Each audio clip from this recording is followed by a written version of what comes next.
Home and podcast time! That's right, a company that is pretty much Binford Tools is proud to present a home improvement podcast. My name is Adam, and I'm joined by my co-host Jordan. Jordan, how you doing on this this Sunday evening recording time? Yeah, it's a little bit different than what we usually do. We usually do a Monday morning recording, but due to some scheduling conflicts with you, we bumped it to Sunday night. So I'm feeling a little weird, a little different. I'm usually asleep at this kind of an hour. Yeah, feeling a little goofy, maybe. So, I'm feeling a little goofy, but I'm in Orlando, so that seems about right. Indeed. Tomorrow I'm heading north to our native state and the native state of home improvement to see Sir Paul McCartney in concert in Grand Rapids. It's a graduation gift from my parents, so my girlfriend and I are heading up there, and we're very, very, very excited. It's going to be a heck of a time if I know Sir Paul. You do, as well as anybody. Absolutely. And speaking of our native state, in our ever-expanding quest to find all things that are home improvement and Tim Allen related, I stumbled upon a Pure Michigan video that was about 3 months old, but it was an anniversary video. And for those who don't know, Pure Michigan knows. I mean, you should, yeah. But it's an advertisement piece for tourism in Michigan, and it's done really well. And they actually have reached their 10-year anniversary, which is kind of shocking to me. But why it matters to us is that the voice of the commercials is Tim Allen.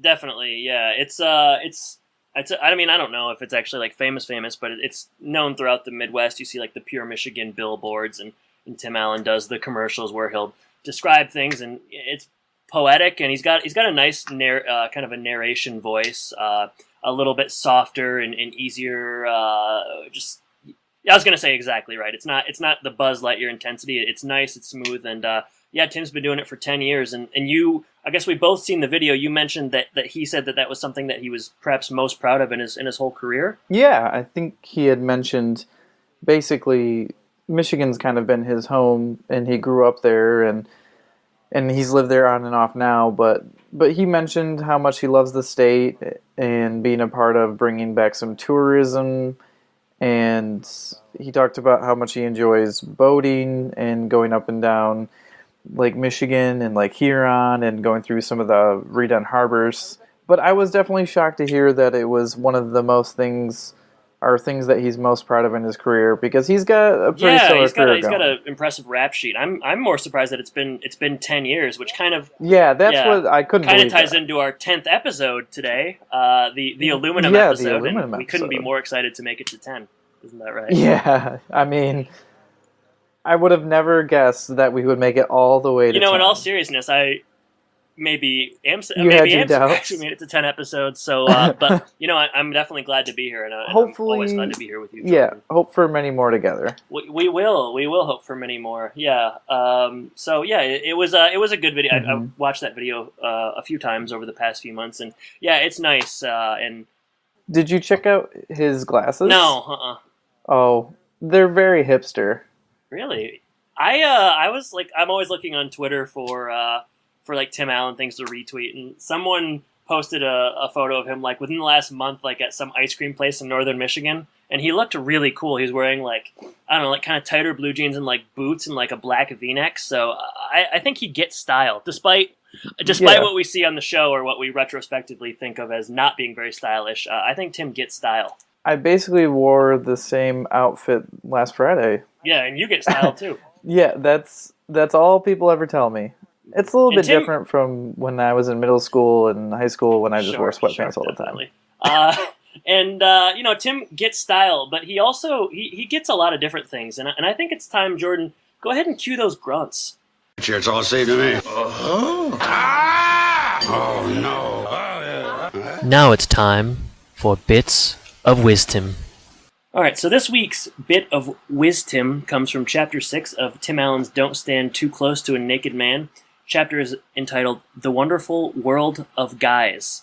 And this is a unique chapter. It's sort of just a list of situations that guys find themselves in, specifically guys hanging out with different people and how they act. So there's guys hanging out with older guys hanging out with younger guys with girls, guys with other guys' girlfriends, and it goes on and on and on. And it was as I say every week, difficult to find something to glean from this chapter, but I was able to find it's not necessarily a bit of wisdom. It's several different things that men never want to hear. So it's multiple bits of wisdom. So this is a Letterman-like list of things men never want to hear. So here we go. Things men never want to hear. No. I'm afraid it's not the starter. Is it in? Gee, I've never seen one quite that misshapen. Tim, the school called. What's this letter from the IRS? Another guy saying, quote, where is this relationship going? End quote. I thought you had money. I thought you were going to pay. From your doctor. That had to hurt. From the masseuse. Whoops. How long has that been there?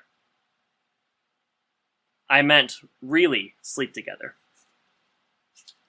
This has been your bit of wisdom for the week. That's quite the list of things that no man would want to hear. I wouldn't want to hear any one of those things. Yeah, I think Tim hit the nail on the head.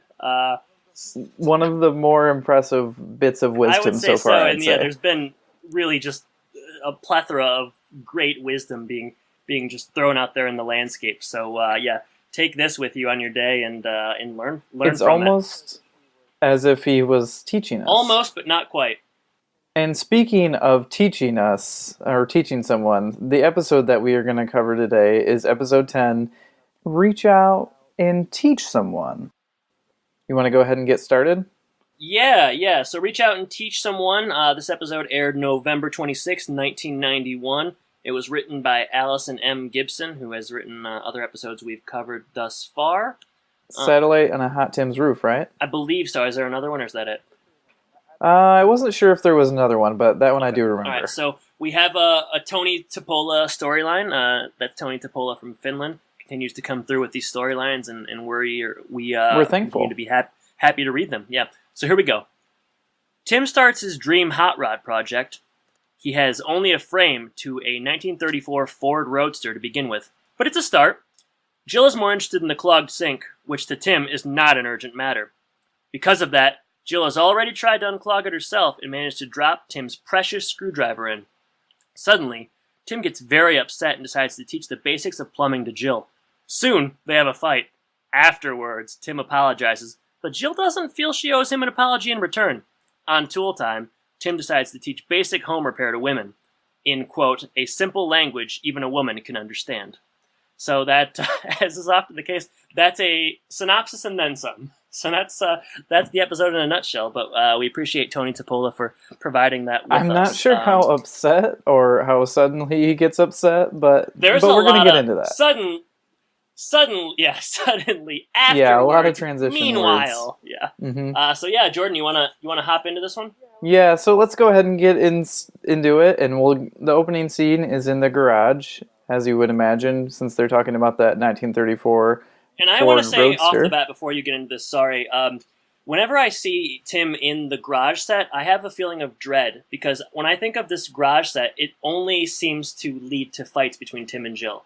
We've never had an episode where good things are happening in the garage, especially in the beginning. Yeah, so I knew immediately that trouble was a brewing. And like you said, this certainly doesn't do anything for negating that feeling. So let's go ahead and talk about the scene that happens here, and Tim kind of brings in the whole family to see this rusty frame, this bottom part of a Ford Roadster that he procured from a bunch of different dumpsters. Lots of junkyards in Detroit. He was just scouring different junkyards. And the boys have mixed reactions to this. And, well, Mark's not in the scene at all, and if he is, he doesn't say anything. But Brad's excited, and Randy doesn't really see the interest in this hunk of metal. Yeah, he kind of seems to lack imagination, which surprised me. Yeah, this is... Yeah, I was just going to say it surprised me because we've seen him be creative in making up stories to torment Mark, the alien stories and the other brother, but he just can't seem to get interested in this rusted frame and what it could become. Yeah, this is like the first time we've seen the Brad-Tim dynamic where Brad is interested in cars and learning from his dad. We've seen it from Mark, but Brad is very, very interested in cars and he really wants to help his dad put this together and kind of do that. Whereas, yeah, Randy could, he has no interest at all. And I found his indifference like very identifiable. If I were him, I wouldn't have any interest either. But yeah, it is definitely. This is the first time we've seen this where Randy is like aggressively like uninterested in what his dad's doing and like the mechanics of everything, whereas Brad is clamoring to sort of work with his father. And this is kind of like 2 episodes where Randy, is not really interested and he's not the focus, because we had Brad and his girl dilemmas with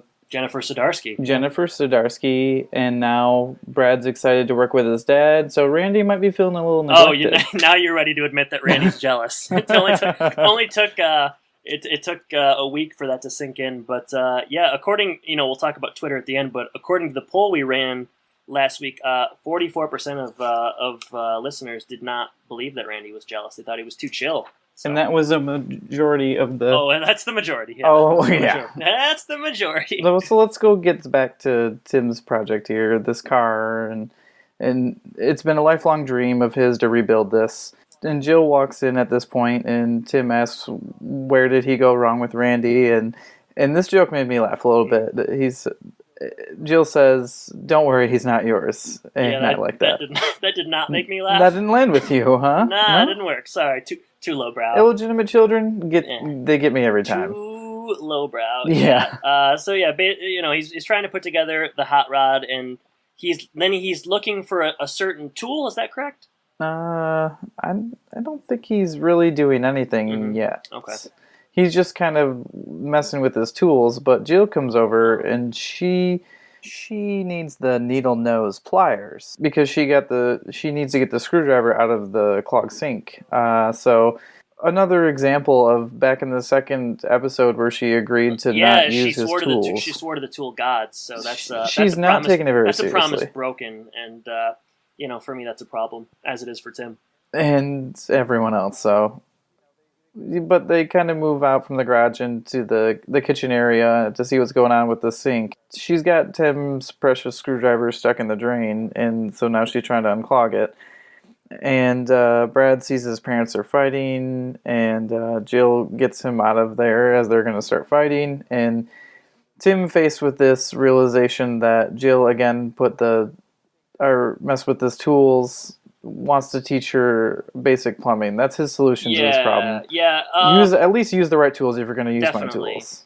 Yeah, that's a fine idea, but he's condescending like from the get-go. Yeah, it does not. Yeah. No, it's not. If last episode we view him as like the model husband, or like the last couple episodes we've thought like, man, Tim, Tim's been, I feel like of late we've thought Tim has been better as a husband and a father. Maybe that's just me. But this episode, he gets frustrated really quickly, too quickly, and immediately, he's just very condescending, and I didn't blame Jill for getting frustrated either. They're down there, they have various, wordplay jokes. Why do they call it a monkey wrench? Because, presumably a monkey could use it. But yeah, there is kind of a cool shot underneath the sink. I don't know if you noticed that kind of that point of view shot where it's like behind all the bottles. I thought that was something that you don't usually see out of like that, not really something you see out of like a Home Improvement episode. So that was sort of avant-garde for Home Improvement. But yeah, Tim's being a jerk right away. Maybe their fighting is immediate. It starts so fast, but And and that's one of the reasons that she's not interested, because every single time, presumably, that he's tried to teach her, he gets impatient, they end up fighting. Even still, she kind of agrees to learn. He gets her to agree, and as soon as it starts, he's using all these technical terms, and she doesn't know what she's saying, and it just... it escalates quickly. It seemed, I guess that's just TV writing, but... Yeah, he's using words that layman's not going to know that. So yeah, no. that was silly. He's got what some people would call the curse of knowledge. Well, we'll find out later. Meta message for a little foreshadowing, but so a little bit of time passes, right? Later but they're in the same spot. Yeah. Time passes. Tim has fixed the sink though. He's fixed the sink, and he goes on to sort of apologize for his earlier actions. Just basically apologizing for all the things we just mentioned he was doing, being condescending, getting frustrated, using technical terms. But Tim's apology comes with some strings attached. I guess more, he just wants something in return. He wants Jill to apologize, but Jill doesn't feel as though she owes him an apology. Absolutely, yeah. She doesn't see what she did wrong in the situation, and really, the only thing I could say is that she, don't put his screwdriver down the sink, but I mean, for the most part, the teaching, the arguing, she doesn't really have anything to apologize for in that regard. Tim is petulant in this episode and just loses. I mean, Tim is a character that seems to, just kind of vary from week to week as to his patience and what he's interested in, what he can tolerate. And this week he was just not tolerant of Jill or women in general. Yeah, really I mean, we'll definitely see that later, but... Yeah, and I don't like an episode where Tim and Jill are fighting this much this early. I will say, early. Like, it becomes a chore. I will say that, like, I wouldn't say nice to see, but we talked about last episode how things escalated so quickly, but we didn't really see the fights. But in this episode, we did see what they're fighting about, and the tension here. And at the end of this scene, Jill just kind of leaves. She's had enough. That's a really good point, and that's the kind of point that a person is able to make after their 10th episode on their aluminum episode. Yeah. So I just want to really, that's just a really good point, and that comes with experience. Yeah, that kind absolutely. Of thinking. So yeah, kudos to you. So we cut to the Tool Time set, and we've got a joke we've seen perhaps a dozen times already, and we'll see about 190 times again. Tim is preparing to use a sander. Al says that Tim should make sure he holds the sander or something of that sort, and it flies off the table. There's also a joke about keeping sanders or electrical devices in your pocket, which was an odd joke because like cell phones go in everybody's pocket now, but I guess it played then. So yeah, we have that kind of classic pratfall, Tim and Al. And Al has a good episode here, I would say, and we'll talk about that in a bit. But I did like what Al was doing this episode. Maybe doing a lot of acting without saying very much. At this point, Tim does what he does often. He speaks to the audience directly, and I think we'll go ahead and play a clip here. Before we get going here, I'd like to ask you fellas a few questions if I could. It is the 90s, and women expect us to help a little bit around the house, don't they? And maybe we should we? Yeah. Hey, come on, we should help around the house, right? Yeah, problem is, women want us to help with their work, but do they help with our work? No. They expect to do the laundry, clean the oven, mop the floor, huh? Right? Yeah. Do you ever see her out there gapping and change a spark plug? No. Unclogging a drain? No. Their excuses, well, you know about this stuff. I could break a nail. This is an excuse, women, and you're not the type to have excuses. You need to be taught. And I don't think you're stupid just because you don't know anything. No, that didn't come out right. I don't want to get any cards and letters over that, right, Al? That's Tim Taylor, care of Tool Time. P.O. Box 327. Now, I think they know the address. Well, this is going to be different because on next week's show, I've invited a group of women in, and I'm going to teach them basic home repair using a simple language even women can understand. P.O. Box 327. I didn't mean to give the impression that women are simple. No, that's not what I mean. I mean, it's not a woman's fault that they grew up spending half the time playing with plastic ovens and dolls and don't know a thing about tools, right, Al? Yeah, this is just a brutal scene for Tim. Basically, during this monologue, he talks about how it's the 90s and, women are expecting some help around the house. And it almost seems like it's going to go well. Like, it's almost like he agrees with that. But then he kind of flips it around and says that, but they don't really offer to help with our stuff. And a lot of like very sexist jokes, like saying that they just don't understand and all that kind of stuff. So it's just brutal all the way around, and really, Tim does not come out looking good on this. Yeah, and this is probably it's the worst we've seen. I don't think women talks about breaking a nail. I don't think women are stupid because they don't know anything. He's talking about providing. He's going to do a show the next week about, or maybe the next day about teaching basic plumbing. So easy that even a woman can do it. This is bad. This is the kind of misogyny and stuff that people talk about now in that Bustle article was talking about last week, and it's bad. There's not really any redeeming part, except for Al is funny in this scene because he's basically, he gets that Tim is kind of being an idiot here, and so he reminds the audience where they can reach out to send their hate mail, and he shows the Tool Time mail address, and at the end.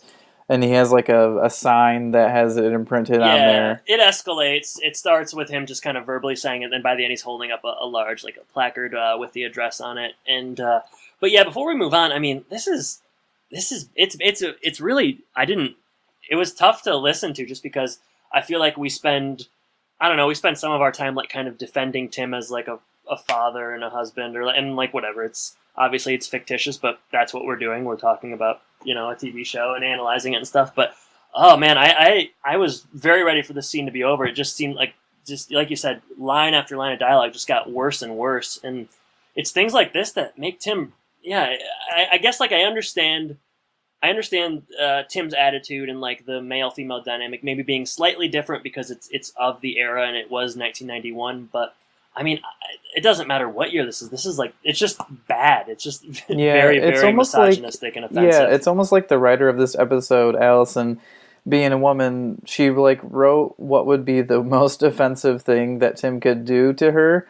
And this environment, this scene, this is exactly what it is. And I just, a little bit shocking because we haven't seen any scenes that are really this blatant. We've had some comments here or there, but this is just this is the worst bar none. Yeah, like you said, it's just not great. So once we get out of that difficult to digest scene, we have Tim and Brad back in the garage. They're having a good time. They're working on the Ford Roadster. But Brad is concerned about a test. Yeah, I mean, he's got an upcoming test, and he's kind of frustrated with Tim asks him if he's ready to nail it, and he's not feeling super confident. He's super frustrated about the effort that he puts in normally and the results that he normally gets, and then he kind of compares it to what Randy does. And we're to understand that Randy is a good student, and he doesn't have to try very hard at doing it. Randy gets A's, and Brad gets C's. Yeah, but Brad feels like he tries hard. So Brad does it. It's frustrating for Brad, I'm sure, but. Tim reminds Brad that he could beat Randy's butt in a game of basketball. Yeah, in a game of one-on-one. And I thought to myself, that's something I'd like to see. That's an episode I want to watch. They're probably playing on one of those little tag soups that we played on when we were younger. So it's probably an interesting game. But it is a nice line by Tim because he starts talking about it's not as much about your results. Sometimes it's about the effort you put in and it's one of those things where you're reinforcing effort, and hopefully that carries him far later in life. And he talks about how people are better at different things. A beautiful sentiment. Yeah, I know. Yeah, it's you have Tim probably identifies more with Brad, and I got to say the last 3 episodes we're getting a lot more Brad, and I'm feeling pretty good about it. But he's doing well. And I would say that Randy, we know that Randy has that scene earlier where he was. Kind of getting consoled from his mom about his hands. And you would say maybe Randy has a little bit more in common with his mom. Well, yeah, it's because that bastard Jason Loomis is spreading rumors. He is, yeah. And did you notice Tim's pants in this scene? Oh man, what is going on with that? Those are like the kind of pants that I made in 7th grade teen survival class, where like I sewed my own stitching and I bought my own fabric, and they were just billowy. Did you take that class? No, I did not. It's essentially like a home economics class, right? Right. Have you ever have you ever done anything like that, like sewing your own pants? No, not really. My wife is actually a pretty talented seamstress. She's got like the whole get up. She's got the sewing machine. She's got all that kind of stuff. So she's pretty good at it. She's tried to teach me once, and I failed miserably. But it's 2016, Jordan. You can sew your own pants. I cook. I clean. You're not I do like a lot Tim. of different things. You don't subscribe to those kind of archaic beliefs. No, not even close. I would, so. but yeah, it's like I was saying, the pants are wild. I guess we should We'll put a photo of that on the Twitter or something. But what's on them? They look like hammer pants. Yeah, that's what I was gonna say. They're like a late '80s, early '90s like throwback hip hop pants or something to that effect. And he's like, well, I don't know why he's like it's unlike anything we've ever seen him wear. Yeah, and he's wearing like just a gray shirt. Do you think that someone like gave him those pants in real life, and they're like, it would mean a lot to me if you wore these on the show? Because like I can't imagine someone whose job it is to do costumes, for like being like, yeah, hey, this is what you're doing, and having him just be like, yeah, sure, whatever, I'll wear these clown pants. You know, I feel like we're spending a lot of time on these pants. You know, that's the name of the game. Pants I guess I'm just glad that he wore them so we could have this conversation because they're outrageous. You know what they reminded me of like a pair of Jinko jeans, of course, which I've mentioned before. But they're just that kind of loose, flowy sort of look. They were cool. Anyways, what I was trying to say before that though is that like I think that Tim is able to sort of bond with Brad in ways that he's not able to bond with Randy because I don't know. Tim doesn't strike me as the kind of guy that got all A's when he was young without putting forth a lot of effort. Like Randy does, and Brad does struggle, and Brad is also kind of interested in the mechanical side of things. So, and you know, this will track throughout the show. You know, we know that Brad does continue to be sort of interested in cars, and Randy more interested in the arts and travel and stuff. Yeah, so they're doing it. They're setting this up very early on. But that leaves Mark in a precarious position, and we know to that. We know how that plays out. So getting back to the scene, Brad is off on the school bus, and the phone rings, and Tim answers it, and to his shock, I guess, no women are showing up in the audience for Tool Time after his sexist tirade, I guess. Yeah, and surprise, what was surprise. weird to...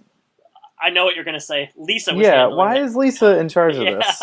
That was what I was thinking. Like, are there not casting people? Yeah, like, where is the why production is Lisa assistant making that call? I just very strange. I don't, but instead he gets hate mail. Yeah, and Jill is there during most of the conversation, and she says she's going to be in the studio audience. So we get to see her in a new environment on Tool Time. Yeah, but Tim, after that conversation, goes outside, and we get our first scene with Wilson here, and it's a brief one. It's a brief one, yeah. Wilson is not alone. He's joined by his scarecrow Oliver. Mm-hmm. And before we say too much, let's go ahead and play a clip of this. Wilson, I got a little problem. I got to teach a bunch of women some home repair tips today on Tool Time. Mm-hmm. And these women worry you? Well, if they're anything like Jill, they do. We got in this big argument when I tried to teach her some basic plumbing. Just simple stuff, coupling, flange, the trap. Well, Tim, I think the problem might be your meta message. It'd be message with meta on the front of it. Yes, Reba. 2 M's, 3 E's, 2 A's, 2 S's, T, and a lonely little G. You have an awful lot of spare time, don't you, Wilson? You see, Tim, when men teach women, they tend to use complicated technical terms to make themselves appear superior, thus saying to the woman, you are inferior. That's what I'll do on Tool Time today. No meta messages. Keep it simple. So Wilson's message is short but sweet. So he says that Tim is speaking with a meta message, which Tim is able to say, which that was nice. Which is a change. And essentially, when men try to teach women things, they use complicated terms or jargon to feel superior to women. So Tim hears that, and he thinks about it for about 3 seconds, and then we cut away. That's all. No follow-up questions, no mispronunciation. He's like, I'll keep it simple. That's it. I mean, meta message. You got that right, Wilson. So it was, it's always good to have Wilson, but this was one of the weaker, fence discussions. I gotta say that Scarecrow Oliver is very terrifying. Yeah, was that explained? Why did they mention why he had it or no? He said to keep something out, but I don't remember what. But it's fall, and he probably has a garden. But yeah, Oliver is got a really creepy face, but he's wearing this exact same outfit as Wilson. So it's just nice. A classic visual gag. Yeah, it's just one of those classic home improvement visual gags that we've come to love. So we pick things up. We are back at Tool time, and the audience is just bustling with women, chock full of women. But they're angry, and this, you'll have to explain to me the mechanics of this or how this played out, because I don't quite get it. They're angry because they thought they were going to a taping of Cooking with Irma, but somehow they switched the studio audiences so that the Cooking with Irma folks, which was all women, which is problematic in its own right, that they would think that only women would want to go to that show. The Cooking with Irma audience is watching Tool Time, and the Tool Time audience is watching Cooking with Irma. How do you think that manifested, Jordan? Boy, I mean... How did that work? I mean, did they just swap the signs? Or, like, maybe there was just two lines and they just swapped the logos? It's terrible. It's just awful writing, and I just don't understand it's how not it explained happens. at all. Like, why did those women went in there and sat down and like didn't They're like, immediately think tools. that? It was weird that there was no like burners or stoves or They're like holding Tool Time hats, but they're wearing the they're hats not confused too. by this. So, anyways, I mean, I guess don't worry about the logistics because the writer didn't either. So the women are upset because they're not going to learn how to make crab curry. Did you notice? I guess before we get any further, did you notice like Al running in the background? Yeah. So I don't remember exactly what Tim funny, said, though. but it's very funny. Yeah, he does it based on what's Tim saying, but he's trying to help him out, and nobody responds to it. Like the women in this audience, there's no grunts, there's no clapping, there's nothing. It's just a super cold response. But they, like you said, they want to watch Irma cook. So but they're not going to get that. They're angry, and So Jill's in the crowd, and I think Tim says something like, "I want to get three volunteers from the audience so I can teach you how to teach basic plumbing, essentially." So he gets one woman who's been very vocal, the most vocal.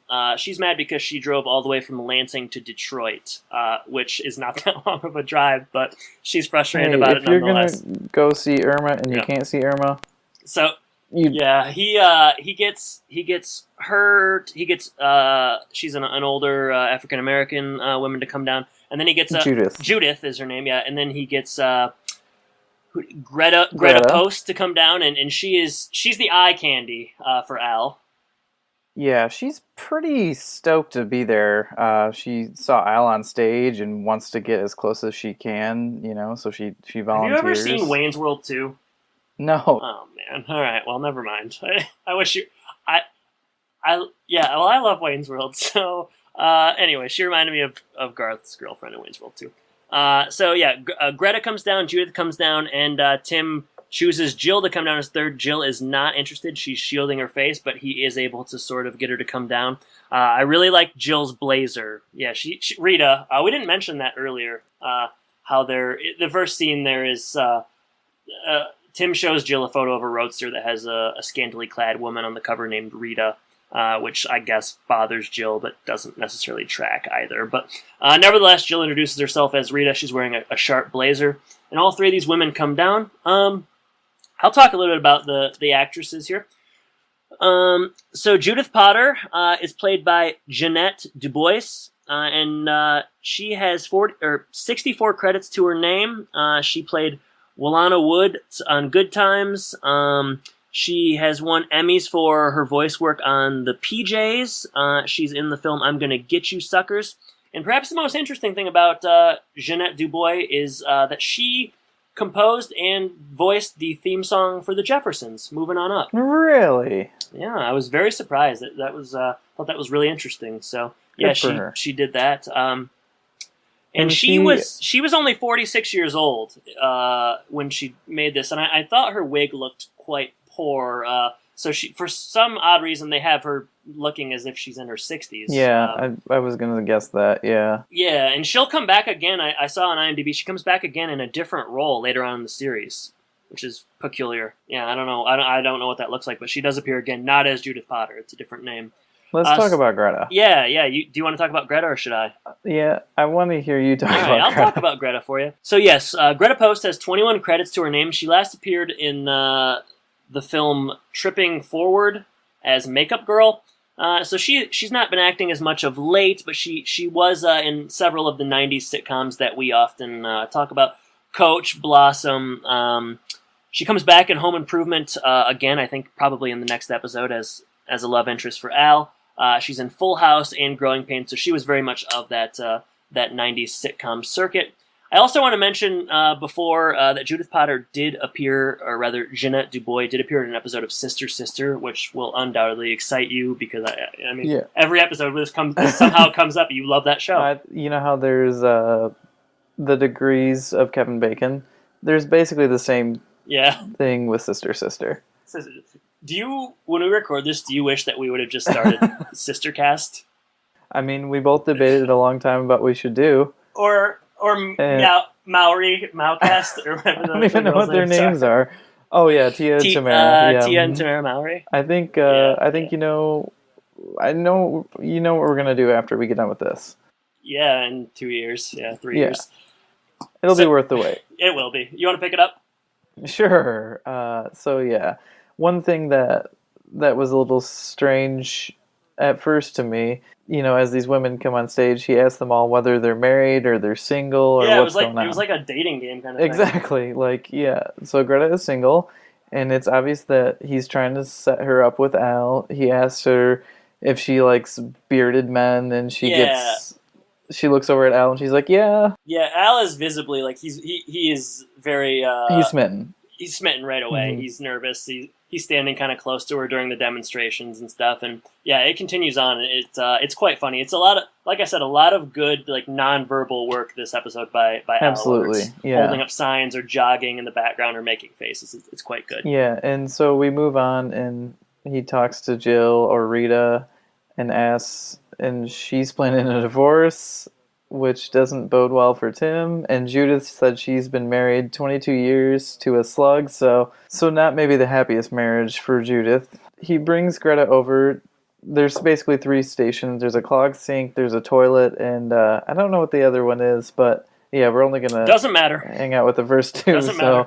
But he brings Greta over to the sink, and there's obvious tension there with Al. Of the sexual nature. Yeah, of the sexual nature. And Al has to scooch out of the way, and he sits on the toilet and is all attention at Greta at this moment. And they talk about unclogging the drain, and she's not super thrilled to do it. And Al immediately offers to get her gloves, and he just sprints off the stage which I thought was good. It's the only real laughs of the episode come with Al's work here.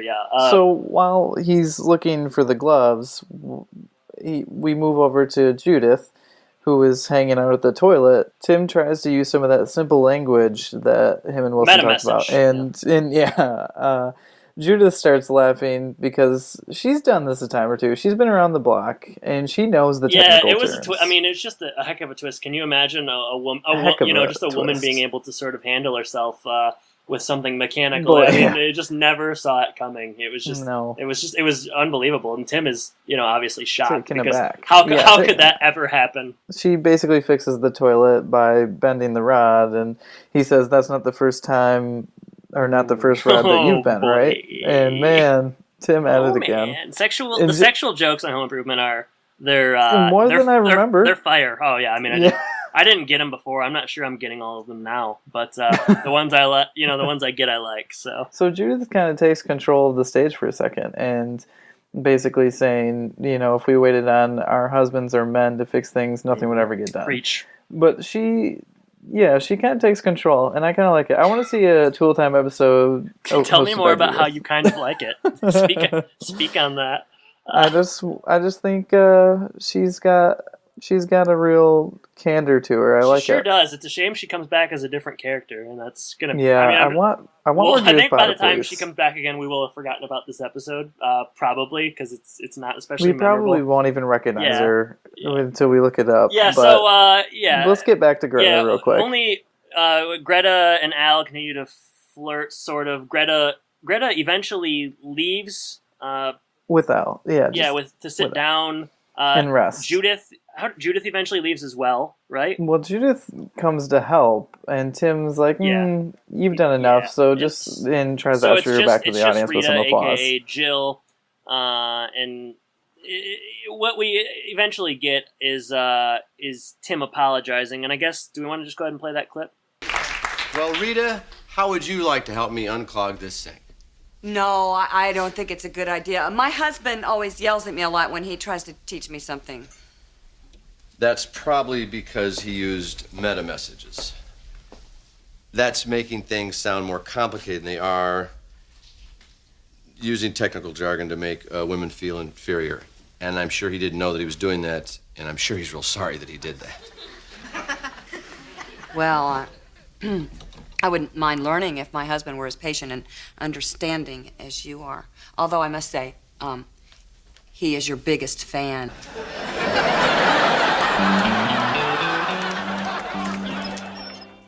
Yeah, so in that scene, Tim wants Rita to come over to come help him clog the sink, and she's not really interested. She's afraid.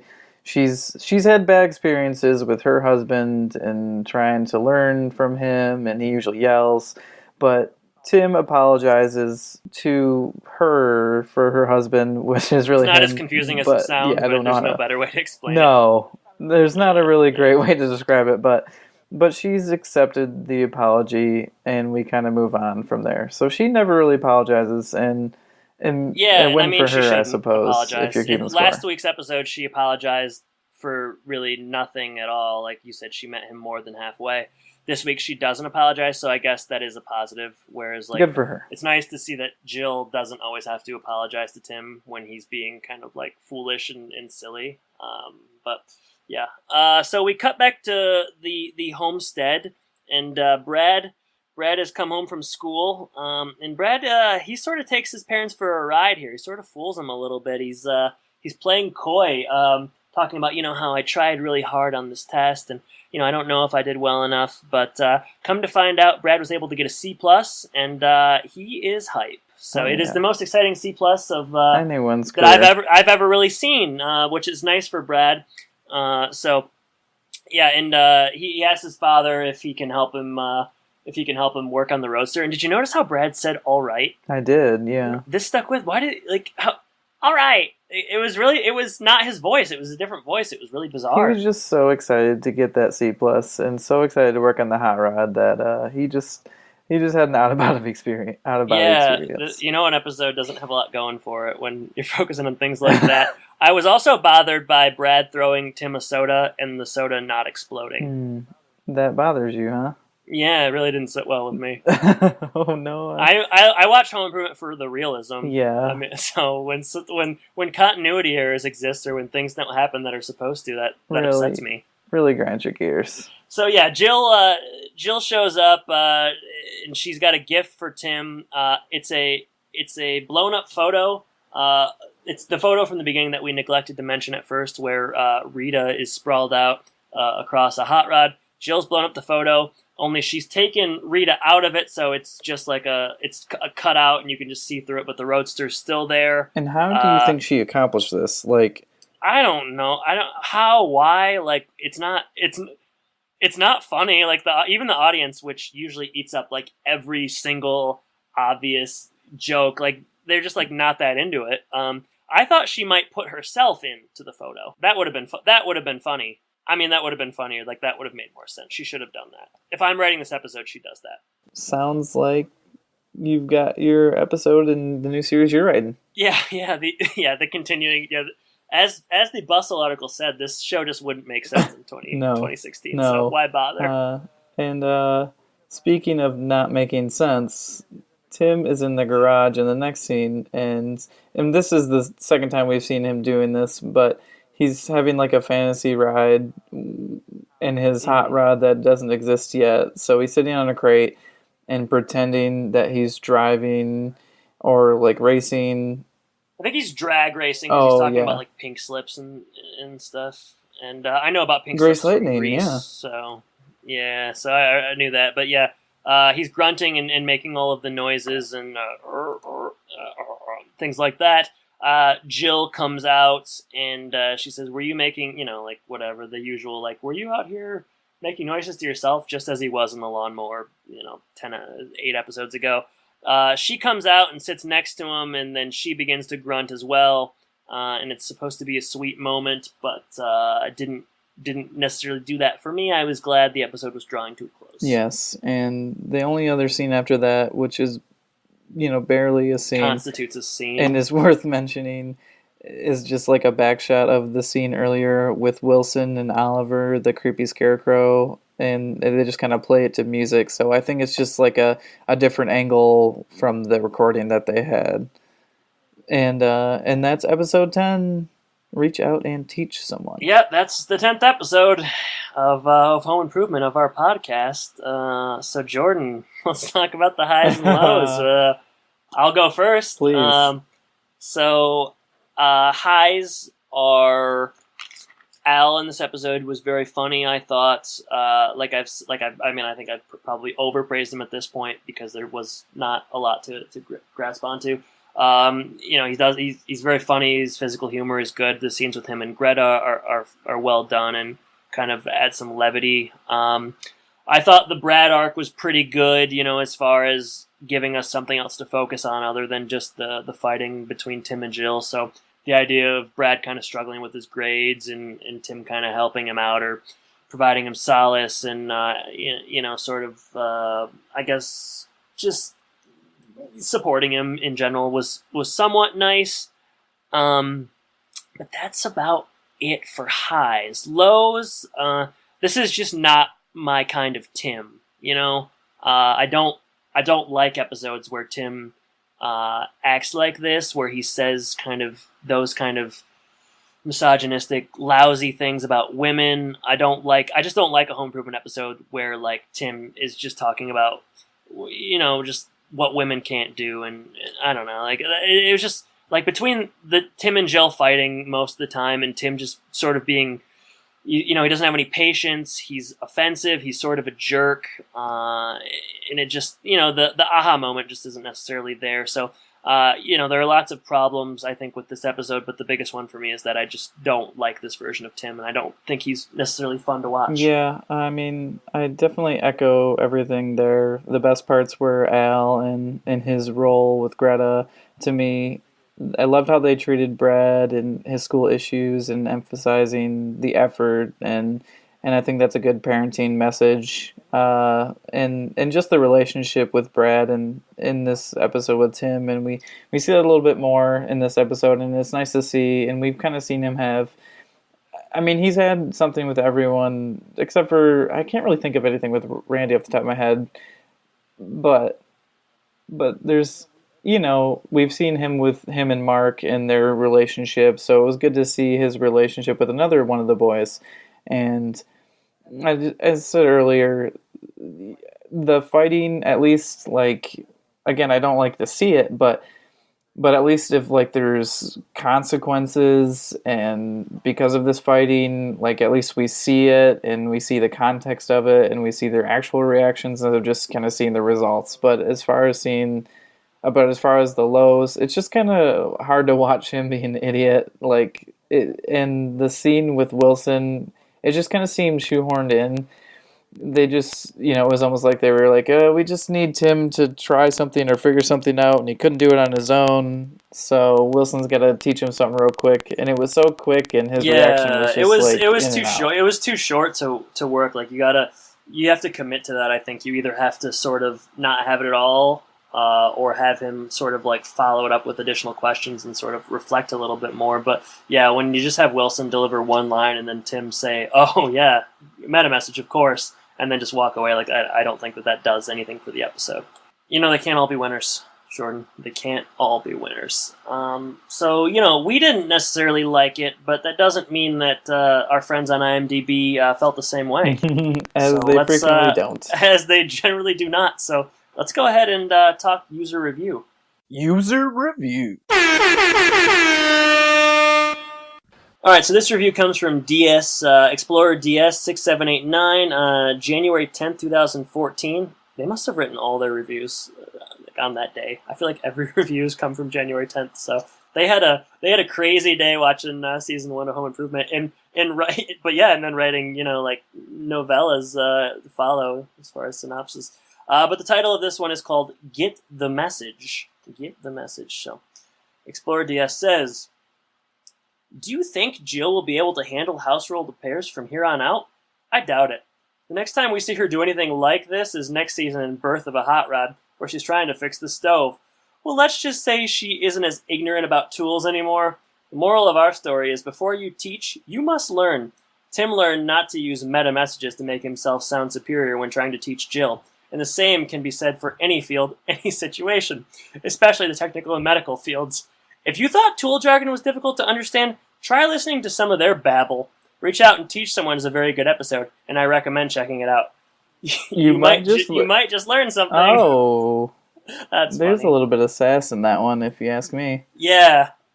I don't know what to say about this review. It's fine. Yeah. Whatever. Sure. I don't know. I don't know what else. Yeah, I guess, it is hard to teach if you don't know a lot about the subject yourself. Someone with a technical or medical background in this episode to comment on that in a response. Maybe they can reach out to us via social media and tell us if that's accurate or not. But yeah, Explorer DS speaks highly of the episode, but still only gives it a 7 out of 10 stars, which, based on what I know about their scale, is like a D, it seems. So Yeah, I mean, it's usually a 9 or a 10, so... Yeah.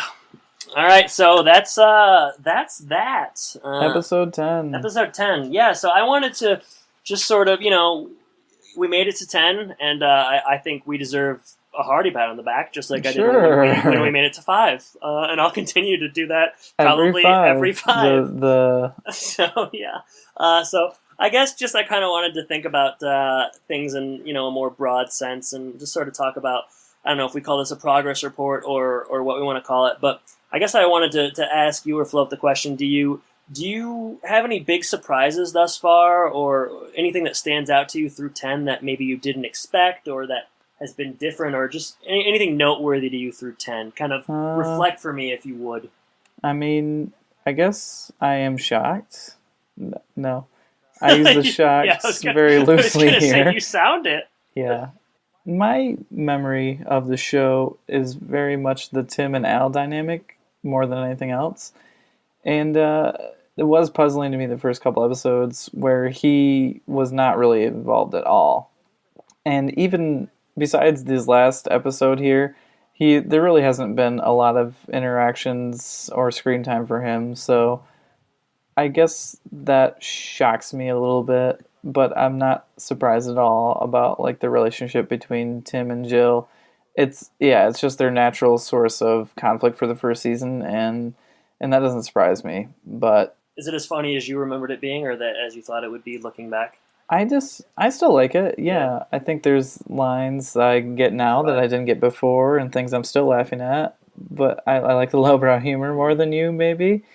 We learned that earlier, but yeah, you're just more lowbrow than me. Yeah, That's something we've always talked about. So I guess if I were to answer the question as well, I would say I guess that I find myself sympathizing more and just sort of enjoying the Jill character more than I remembered. I think that when I was young, I always sort of favored Tim and thought that why is Jill sort of why is Jill kind of throwing she's bringing him down? Why is she being why is she bringing him down? Why is she being a thorn in his side? Just because I think that's kind of what the show wants you to think. I think that we're supposed to sort of favor Tim a lot of the time, and I think I did when I was younger, just for that reason, just because that's what the show sort of gives you on a base, a basic level. But yeah, I think I like the Jill character more. I think she's more well drawn. She's more complex. She's funnier, and I just think across the board, she is a better character than I remember, and I find myself sort of enjoying her and her jokes and sort of what she's doing a lot more. They definitely have a lot of good one-liners for her as far as retorts to what Tim does, but I don't remember that. Yeah, and I mean, I there's the stigma that Jill is. I mean, we're going to talk about the IMDb message boards next week, but people are mean to Jill. It's hard to fathom necessarily, but there's the stigma that she's just this sort of shrew, and I just don't. That's just not the case based on what we've seen. We are out to dispel that stigma. Hey, if we can do one thing with this podcast, yeah. Then the podcast was a success. Yeah, it's really unfair. I mean, she's I mean, she's, granted, like we say sometimes, she is sort of relegated to dishes or laundry or whatever, but, it's not always going to be like that. I know she gets more to do in the future, but she's a strong character, and I've really enjoyed her thus far. So, that's been the biggest surprise for me. And I would say it's been about as funny as I expected it to be. So, high highs and low lows. Well, course, good. so. I guess let's talk a little bit about some highs that you've had in the social media world. Yeah, so, probably don't need to even say this on air because I'm sure everyone listening knows about it or has heard about it, from various news outlets or word of mouth. But Richard Karn did retweet a tweet that we had on the Home really Podcast his site. Official Twitter account? Are we sure? How dare you? How dare you? It Yes, doesn't really have like the is. verified thing. That's because he only has like 1,000 followers. Well, I feel like there should be a lot more people who should follow. I mean, I agree. It's definitely. I mean, like he's having is like retweeting his son and like adding his son on there. So I'm assuming so. No, I'm not assuming so. It's definitely. I gotta say, how dare you not bring this up to me before we start recording? So yeah, ignore that. It is Richard Karn. He retweeted a photo that he posted that I retweeted. It's of him in sort of like Elvis garb, and I captioned it "carnivore," and he apparently saw that, loved it, retweeted himself. So we are one step closer to getting him on the podcast. I would say very close. And I would say. I'm looking at his pictures now, and it better be him. Yeah, otherwise I'd be scared. It's problematic. I mean, so yeah. It's one of those moments where I'm starstruck, and it's almost too good to be true. So yeah, is that what you do when you're scared? Is you sort of just doubt things? You're not able to sort of just accept it as it is. You want to try to. Yeah. All right. So we are at Home and Podcast on Twitter. We get the Richard Karn retweets, and we're always looking for more followers and to follow in return. Follow us or follow. The at Tool Time Fans is another great Twitter resource on there. They do a lot, as do we. We're on Twitter, running polls again. Like I mentioned, Randy, 44% of you said that Randy is too chill to be jealous of Jennifer Sudarsky, and I said that 44% of you don't really know Randy like I do, which I believe is accurate. Also we're on Facebook if Twitter is not your thing. So like us, we are just Home and Podcast, and I know we do a little bit on there. Gmail, homeandpodcast@gmail.com. We got an email a few weeks ago from Margot, and we'd love to have some more. We'd like to have another Margot of it, you might say. We're also please like us, or rather rate us and review us on iTunes. We've got seven reviews as We're of up to now, 7 so now. that helps people. And so far they're pretty favorable. Yeah, so far. Yeah. 5 out of 5. Yeah, 5 that's good. out of 5 stars. But even if you don't have favorable thoughts, we'd love to hear we're always what you have to trying say. to make things better. So rate us and review us on iTunes. It helps people find us and helps us continue to grow amongst the vast universe of home improvement podcasts that are all at a similar part in the series. So, but don't go looking for them. Stay here. Yeah, stay here. You're in safe hands with us. So anything else, Jordan? Anything else I'm forgetting? No, I guess that question earlier, the question of the week, or you think so little of me? No, no. I just I thought that's what you had in store this week, but the question about you making your own pants. I can do better. Please let me do better. So in this episode, Brad struggles with his grades. He gets a C+ in something.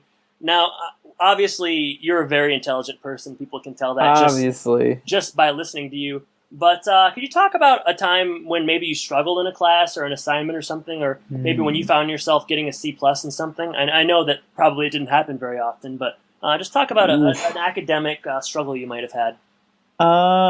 I'm thinking about, I think it was 7th grade, and my best friend and I don't know if you did this or not, but I think the whole grade did it, but we had modules for one of our science semesters instead of being in the classroom.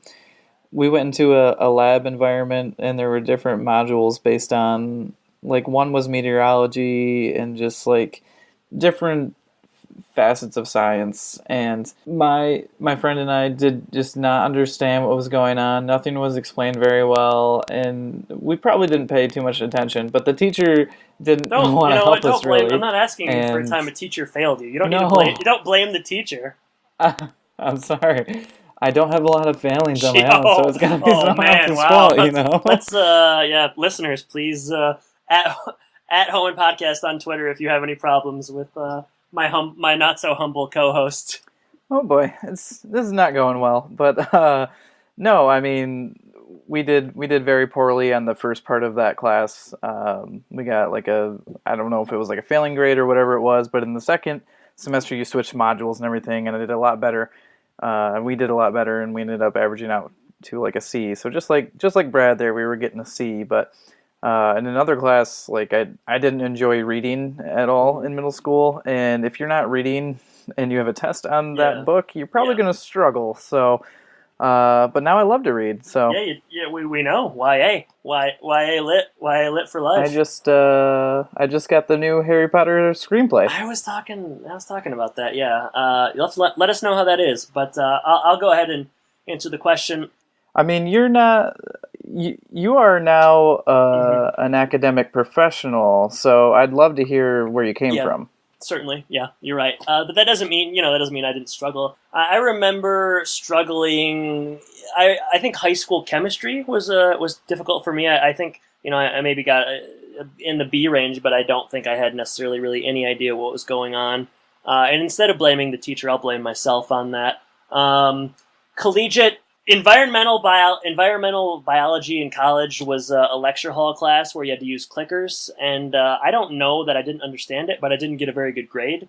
And that's... You didn't understand the clicker. I didn't know how to use the clicker. I didn't put the batteries in. I failed. You kept hitting C, and you meant to hit D. And... Yeah, it was terrible. And then I took a linguistics class near the end of my undergrad career, and I